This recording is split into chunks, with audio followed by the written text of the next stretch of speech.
మాజీ ప్రధాని మన్మోహన్ సింగ్ అంత్యక్రియలు నేడు అధికారిక లాంఛనాలతో నిర్వహించనున్నారు. ఆర్థిక సంస్కరణలతో దేశాన్ని నవ్యపథంలో నడిపించిన మాజీ ప్రధాని మన్మోహన్ సింగ్ అంత్యక్రియలు ఇవాళ జరగనున్నాయి. అందుకోసం కేంద్ర ప్రభుత్వం అన్ని ఏర్పాట్లు చేసింది.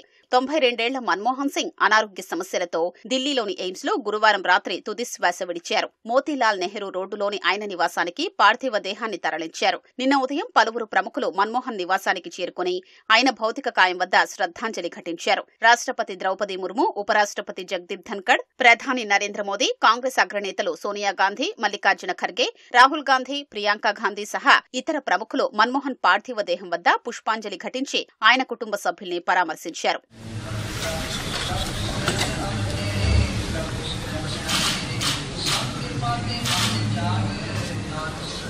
ఢిల్లీలోని మోతీలాల్ నెహ్రూ రోడ్డులో మన్మోహన్ సింగ్ నివాసంలోనే ఆయన పార్థివ దేహాన్ని ప్రజల సందర్శనార్థం ఉంచారు. ఉదయం 8 గంటలకు మాజీ ప్రధాని భౌతిక కాయాన్ని ఆయన నివాసం నుంచి ఏఐసీసీ ప్రధాన కార్యాలయానికి తరలిస్తారు. కాంగ్రెస్ కార్యకర్తలు, అభిమానులు ప్రజల సందర్శనార్థం ఉదయం 8:30 నుంచి 9:30 వరకు అక్కడే ఉంచుతారు. అనంతరం అంతిమయాత్ర మొదలవుతుందని కాంగ్రెస్ ప్రధాన కార్యదర్శి కేసీ వేణుగోపాల్ తెలిపారు. ఢిల్లీలోని నిగంబోధ్ ఘాట్లో ఉదయం 11:45 కేంద్ర ప్రభుత్వం లాంఛనాలతో అంతిమ సంస్కారాలు జరగనున్నాయి. ఈ మేరకు కేంద్ర హోంశాఖ వెల్లడించింది. అందుకు తగిన ఏర్పాట్లు చేయాలని రక్షణ శాఖను కోరినట్లు ఓ ప్రకటనలో తెలిపింది. మాజీ ప్రధాని మన్మోహన్ సింగ్ గౌరవార్థం కేంద్ర ప్రభుత్వం 7 రోజులు సంతాప దినాలు ప్రకటించింది.